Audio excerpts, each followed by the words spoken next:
আমাদের আজকের topic data manipulation. Data ম্যানিপুলেশনে আমরা তিনটি জিনিস শেখার চেষ্টা করব: কিভাবে ডুপ্লিকেট হ্যান্ডেল করতে হয়, কিভাবে মিসিং ভ্যালু হ্যান্ডেল করতে হয়, এবং কিভাবে আউটলায়ার হ্যান্ডেল করতে হয়। আমাদের এই ডেটাতে আমরা খুবই সহজে আইডেন্টিফাই করতে পারি আমাদের কোন কোন আইডি গুলো ডুপ্লিকেটস। যেমন এই 7 আইডি 3বার আছে, তার মানে এটি ডুপ্লিকেটস। এই 4 আইডি 2বার আছে, তাহলে এটিও ডুপ্লিকেট। এই 1 আইডি 2বার আছে, তাহলে এটিও ডুপ্লিকেট।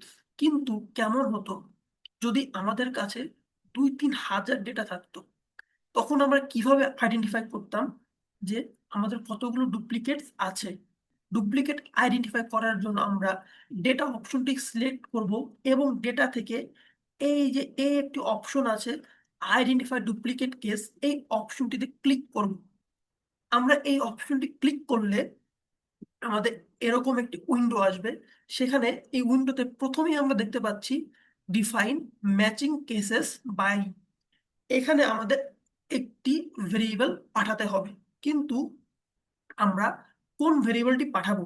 আমরা এখানে যে ভেরিয়েবলটি পাঠাবো সেই ভেরিয়েবল ওপর সেই ভেরিয়েবলের ওপর বেস করেই ডুপ্লিকেট আইডেন্টিফাই করা হবে।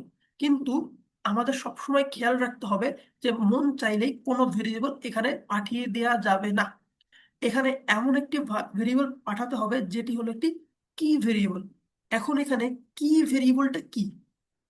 এখানে কি ভেরিয়েবলটি হলো যেই ভেরিয়েবল দ্বারা আমরা আমাদের কোনো পার্সনের বা আমাদের যে ডেটা আছে তাদের ইউনিক কিছু বোঝায়। যেমন এখানে আইডি হলো ইউনিক কি, কিন্তু এজ বা হাইট কিন্তু ইউনিক না, কারণ এজ বা হাইট একাধিক মানুষের একই রকম হতে পারে, কিন্তু আইডি আইডি কিন্তু এক হবে না। প্রত্যেকটি মানুষের আইডি ভিন্ন ভিন্ন হবে।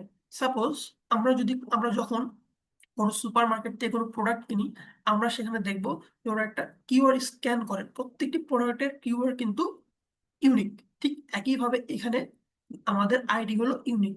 ঠিক একইভাবে আপনারা যখন আপনাদের ডেটা নিয়ে কাজ করবেন, তখন এরকম একটি ভেরিয়েবল রাখার চেষ্টা করবেন যে ভেরিয়েবলটি হলো ইউনিক, এবং সেই ভেরিয়েবল দ্বারা আপনারা আপনাদের ডেটা সেটের ডুপ্লিকেট আছে কিনা এই ধরনের কাজগুলো করার চেষ্টা করবেন।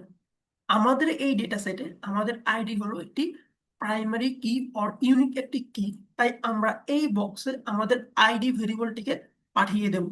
তারপর আমরা এখানে আমাদের আর কিছুই করার দরকার নেই, আমরা জাস্ট ওকে ক্লিক করব। আমরা যদি ওকে ক্লিক করি, ওকে আমরা যদি এখন দেখি, তাহলে দেখবেন যে আমাদের যে ভেরিয়েবল গুলো, সরি, যে রো গুলো বা আইডি গুলো ডুপ্লিকেট, সেগুলো উপরের দিকে চলে আসছে একসাথে। এবং আমাদের নতুন আরেকটি ভেরিয়েবল ক্রিয়েট হয়েছে, সেটি হলো প্রাইমারি লাস্ট, যেটি 0 এবং 1। এখন আমরা যদি একটু ভেরিয়েবল ভিউতে যাই, তাহলে দেখবেন যে এখানেও একটি প্রাইমারি লাস্ট নামে ভেরিয়েবল ক্রিয়েট হয়ে গেছে অটোমেটিক। এটি এসপিএসএস অটোমেটিক করে। এবং সবচেয়ে মজার বিষয় হলো যে এসপিএসএস এখানে ভ্যালুস, আমরা এর আগের বার শিখেছিলাম যে ভ্যালুস কিভাবে করতে হয়। এখানে আমাদের ভ্যালু এবং লেভেল দিতে হয়, কিন্তু এসপিএসএস নিজেই এটি করে রেখেছে। এখানে দেখবেন যে 0 দ্বারা SPSS duplicate case decode sorry code করেছে, এবং 1 দ্বারা প্রাইমারি কেস কোড করেছে।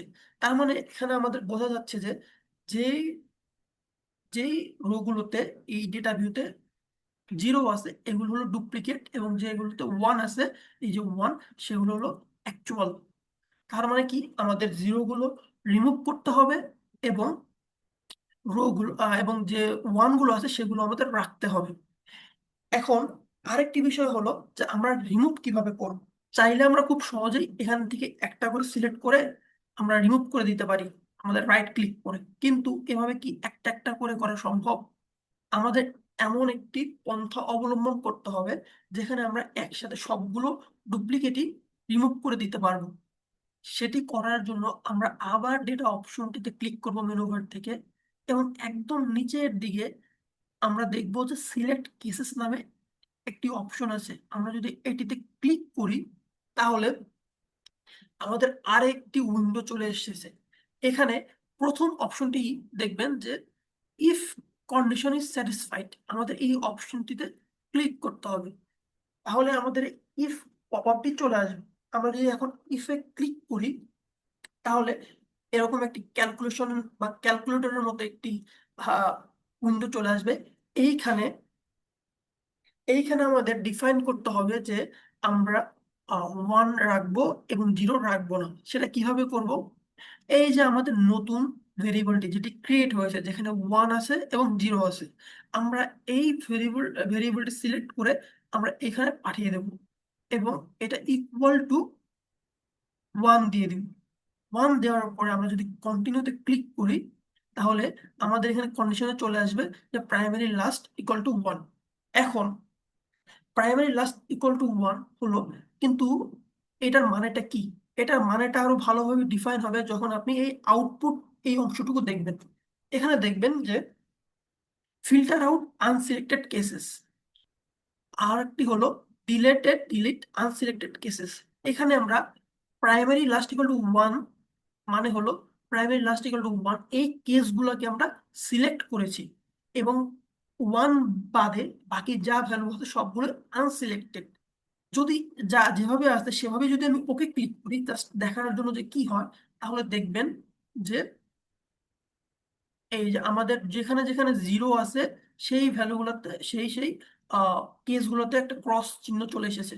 যেখানে যেখানে 0 আছে মানে এটা আনসিলেক্ট হয়ে গেছে, আনসিলেক্টেড কেসগুলো ফিল্টার হয়ে গেছে। কিন্তু এখন যদি আমি অ্যানালাইসিস করি, তাহলে আমাদের এই আনসিলেক্টেড কেসগুলো অটোমেটিক আমাদের অ্যানালাইসিস থেকে এক্সক্লুড হয়ে যাবে। কিন্তু আমরা তো শুধু অ্যানালাইসিস থেকে এক্সক্লুড করতে চাচ্ছি না, আমরা চাচ্ছি ডিলিট করতে। তাহলে ডিলিট করার জন্য আমরা কি করব? সেম ডিলিট করার জন্য আমরা আবার ডেটাতে যাব, সিলেক্ট কেস। এখানে আমরা আগের বার যা করেছিলাম সব করা আছে, আমাদের এখানে আর কিছু করতে হবে না। জাস্ট এই যে ফিল্টার থেকে আমরা ডিলিট আনসিলেক্ট কেস এই অপশনটি সিলেক্ট করব। এই অপশনটি সিলেক্ট করে যদি আমি ওকে ক্লিক করি, তারপর যদি আমি আমার ডেটা ভিউতে যাই, তাহলে আমি দেখব আমার সবগুলো ডুপ্লিকেট চলে গেছে। এখন ডুপ্লিকেট চলে গেছে, কিন্তু দেখবেন যে আমাদের আইডি আগে সুন্দরভাবে খুবই অর্ডার ওয়েতে ছিল, কিন্তু এখন আর সেই অর্ডার ওয়েতে নেই। তাহলে এটাকে আমরা আবার অর্ডার ওয়েতে কিভাবে আনবো? আমরা ডেটাতে যাব এবং শর্ট কেসেসে যাব। শর্ট কেসেসে গিয়ে আমরা যদি আইডিটিকে শর্ট করে এই অ্যাসেন্ডিং অর্ডারটা সিলেক্ট করি, দেন ওকেতে ক্লিক করি, তাহলে দেখবেন আমাদের ডেটা গুলো আবার আগের মতো অর্ডার ওয়েতে চলে এসেছে। আমরা আমাদের ডেটা থেকে ডুপ্লিকেটস রিমুভ করে দিয়েছি। এখন আর আমাদের এই যে primary last variable, filter variable, এগুলোর কোনো দরকার নেই। আমরা চাইলে এই ভেরিয়েবল গুলো রিমুভ করে দিতে পারি।